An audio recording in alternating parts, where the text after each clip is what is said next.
کرنے لگا ہوں اس بارگاہ کا اپنا مزاج ہے، کیا بات ہے، تو لہٰذا میں آپ کے مزاج کو سمجھتے ہوئے موضوع منتخب کیا ہے، بسم اللہ، اور موضوع ہے سرکار حجت۔ کیا بات ہے، یہی دل سے اسی موضوع پہ گفتگو کرتے ہیں۔ جشن کا خداوند متعال نے قرآن مجید میں ارشاد فرمایا هو الذی ارسل رسلہ بالہدی ودین الحق، وہ اللہ وہ ہے جس نے ارسال کیا، بھیجا اپنے رسول کو دین حق دے کے۔ میرے اللہ جب تو نے دین کہہ دیا تھا تو حق کیوں کہا؟ کیا بات ہے، خدا نے کہا دین کہہ دیتا تو ہر کوئی کہتا میرے دین کی بات ہے، لہٰذا خدا نے کہا وہ رسول آیا ہے صرف دین لے کے نہیں، دین حق لے کے آیا، لِیُظْہِرَہُ عَلَى الدِّینِ کُلِّہ، تاکہ وہ اپنے دین کو تمام ادیان پر غالب کرے۔ وَلَوْ کَرِہَ الْمُشْرِکُونَ، چاہے یہ بات مشرکوں کے لیے ناگوار ہی کیوں نہ ہو، وہ اس بات کا برا ہی کیوں نہ منائے، لیکن وعدہ پروردگار ہے کہ ایک دن حق کا دین باقی دینوں پر غالب آئے گا۔ خدا نے کہا کہ میرا دین جو حق کا دین ہے یہ باقی دینوں پر غالب آئے گا۔ آیت قرآن میں موجود ہے، اتری رسول پہ تھی، رسول 11 ہجری 28 سفر کو دنیا سے ظاہراً چلے گئے۔ جاتے ہوئے رسول یہ آیت ہمیں بتا گئے کہ اللہ نے کہا ہے کہ دین دینوں پر غالب آئے گا۔ آج ہم بیٹھے ہوئے ہیں 2023 میں، آپ مجھے بتائیں کہ کیا آج دین اسلام باقی دینوں پر غالب ہے؟ ختم نہیں، کیا دنیا میں باقی دین ختم ہو گئے اور کیا ہر طرف اسلام ہی کا بول بالا ہے؟ اگر ہر طرف اسلام کا بول بالا نہیں تو نبی تو آنے کوئی نہیں،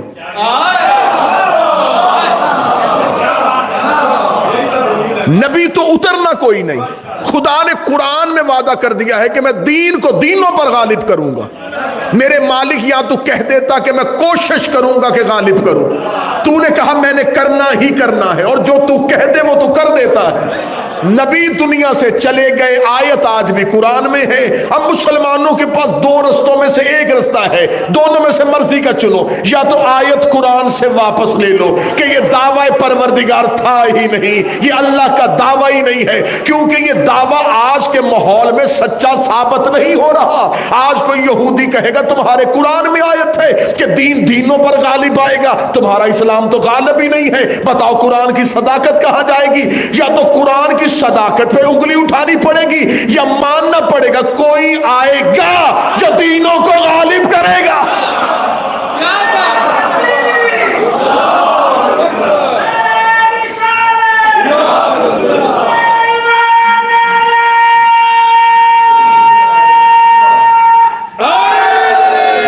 کوئی اترے گا جو اس دین کو ادیان پر غالب کرے گا۔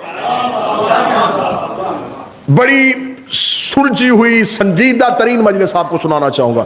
مدت کے بعد چہروں کی زیارت ہوئی ہے تو چاہتا ہوں کہ کم وقت میں زیادہ نتائج آپ کے سامنے رکھ سکوں۔ اور میرے بھائی کا حکم تھا نصر کا، اور الحمدللہ اسی حکم کو، اسی وعدے کو نبھانے کے لیے مجھے صرف 3 دن کے لیے یہاں آنا پڑا، صرف اس وعدے کی تکمیل کے لیے کہ میں بھائی کے سامنے سرخرو ہو سکوں۔ میں دین کو دیان پر غالب کروں گا، دین کو غالب کروں گا۔ اب یہ وعدہ ہے پروردگار کا، اب سارے مسلمان کہتے کہ ہوگا، اللہ نے کہا ہے تو ہوگا۔ بھئی نبی تو چلے گئے، غالب کون کرے گا؟ اب مسلمانوں کے جتنے فرقے ہیں ان میں سے واحد ایک متفق ترین عقیدہ ہے، عقیدہ مہدی،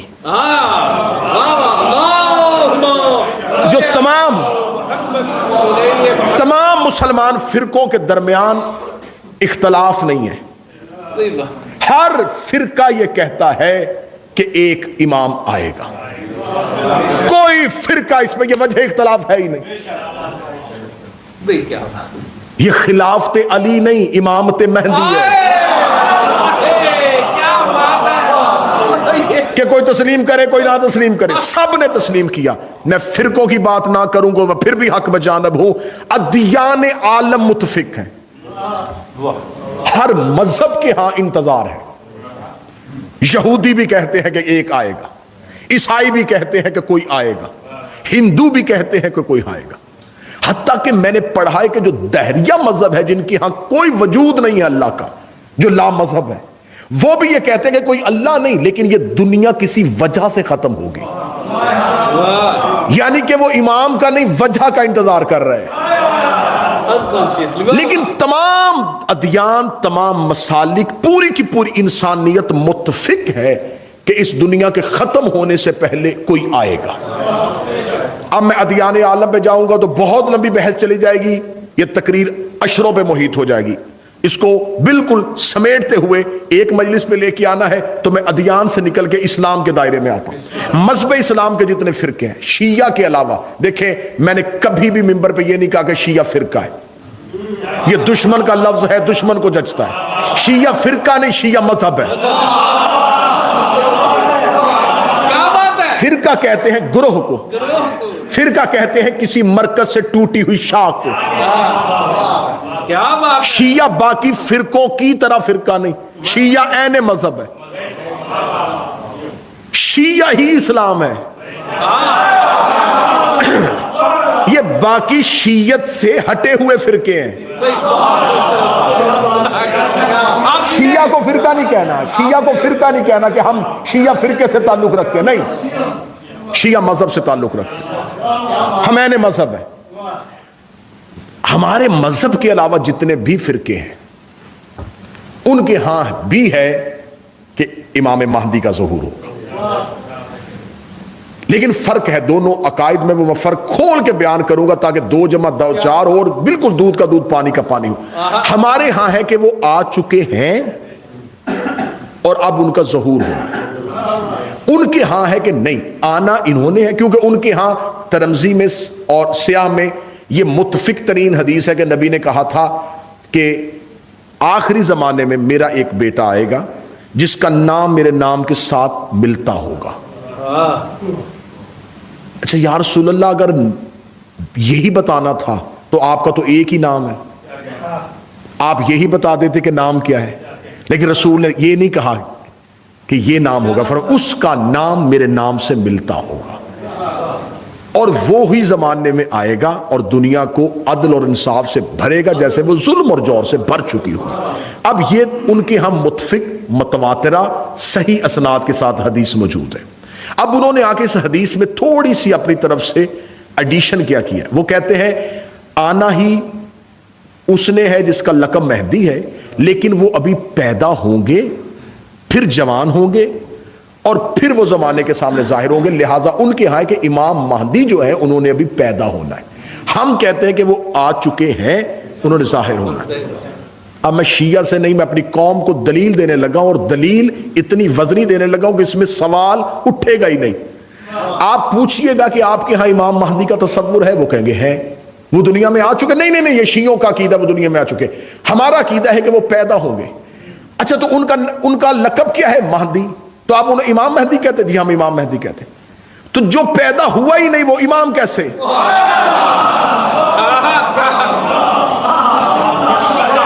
جو ابھی پیدا ہی نہیں ہوا وہ امام کیسے بن گیا؟ تو آپ کے ہاں تو امامت کا یہ تصور ہی نہیں ہے۔ تو اگر آپ نے یہ مان لیا ہے تو پھر آپ کو یہ ماننا پڑے گا کہ اگر آخری پیدا ہونے سے پہلے امام ہو سکتا ہے تو پہلا اترنے سے پہلے امام کیوں نہیں ہو سکتا؟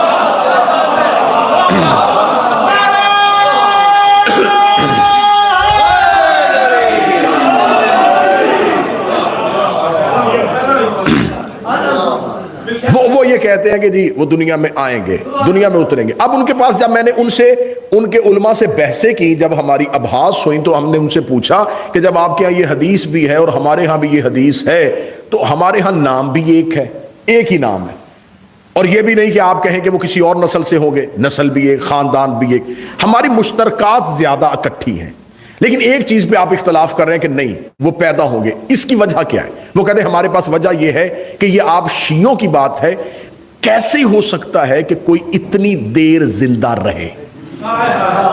لہذا طول عمر پہ ان کے پاس دلیل نہیں ہے، طول عمر پہ دلیل نہ ہونے کی وجہ سے انہوں نے امام کے دنیا میں آنے کا انکار کر دیا، اور خدا نے اس سے پہلے دلیل دے دی ہے۔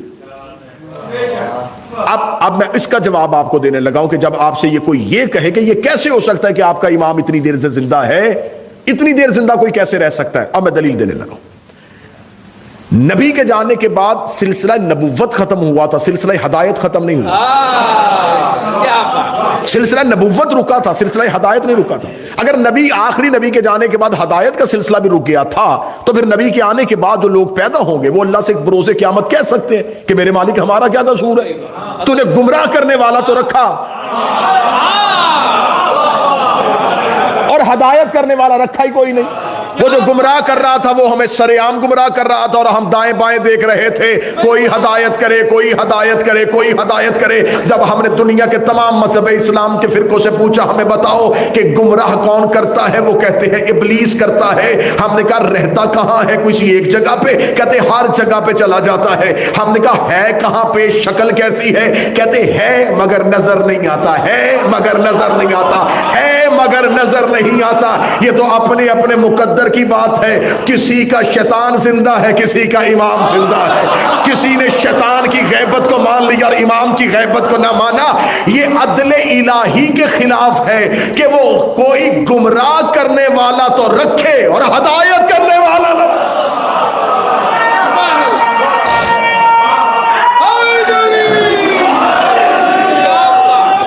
بسم اللہ۔ اگر کوئی گمراہ کر رہا ہے اور نظر نہیں آ رہا تو کوئی ہدایت بھی کر رہا ہے اور نظر نہیں آ رہا۔ اور یہ بالکل خلاف عقل عقیدہ ہے کہ کوئی چیز نہ ہو، نظر نہ آئے تو اس کے نہ ہونے کی دلیل ہے۔ کسی کا نہ نظر آنا اس کے نہ ہونے۔ مذہب اسلام کی 98% عقائد وہ ہے جو نظر نہیں آ رہا ہے۔ تمہارا اللہ ہے، تمہیں جنت میں جانے کی خواہش ہے، تمہیں جہنم کا خوف ہے، تمہیں فرشتوں پہ یقین ہے، تمہیں کوثر پہ پہنچنا چاہتے ہو، تو تمہارے اسلام میں تو عقائد کثرت کے ساتھ وہ ہے کہ جو ہیں اور نظر نہیں آ رہے۔ وہ نہ نظر آنے والے سارے عقائد مان کے تم مسلمان ہو۔ اب آئیے، یہ تو میں نے 2 دلیلیں دینی تھی کہ اگر آپ سے کوئی دشمن سوال کرے تو آپ کے پاس یہ جواب موجود ہونا چاہیے۔ اب آئیے کہ کیا اسلام میں رسول کے نبی کے جانے کے بعد وجود امامت ضروری ہے؟ میں تقریر کو 5 حصوں میں تقسیم کرنے لگا۔ وجود امامت، ضرورت امام، معرفت امام اور تقاضا امام۔ ایک حصہ میں نے مکمل کر دیا۔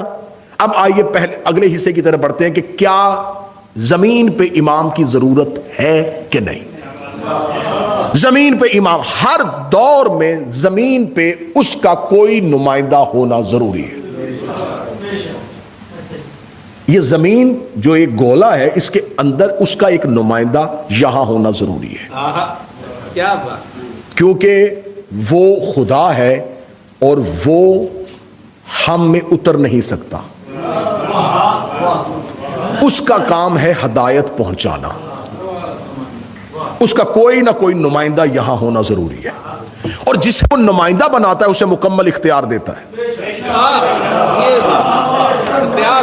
اختیار پورا دیتا ہے۔ اختیار کی میں بات بالکل اتنی آسان مثال دوں گا کہ آپ کو جب تک مثال یاد رہے گی نتیجہ ساتھ یاد رہے گا۔ میں نے چاہا کہ میں برطانیہ جانے کے لیے کوئی ایسا طریقہ کار اختیار کروں کہ میں برطانیہ پہنچوں۔ میں نے یہاں کے کوئن آفس میں خط لکھا کہ مجھے بلوائیں۔ میں نے یہاں کے پرائم منسٹر کو میل کی، یہاں کے جتنے بھی ممبر آف پارلیمنٹ ہیں ان کو میل کی۔ میں تھک گیا۔ میں نے ایک پڑھے لکھے سے پوچھا کہ یار میں ان کے جتنے بھی صاحب اقتدار لوگ ہیں میں ان کو خط لکھ رہا ہوں، وہ مجھے بلا نہیں رہے۔ انہوں نے کہا تیرا طریقہ ہی ٹھیک ہے۔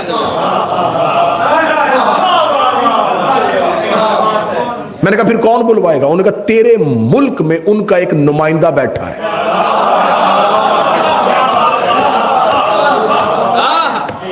تو اس کے پاس جا۔ میں نے کہا وہ نمائندہ وہ مجھے اس ملک میں بھیج دے گا؟ انہوں نے کہا بھیج دے گا۔ میں اس کے پاس گیا، میں نے کہا جی میں UK جانا چاہتا ہوں۔ انہوں نے کہا جی کاغذات دکھائیں۔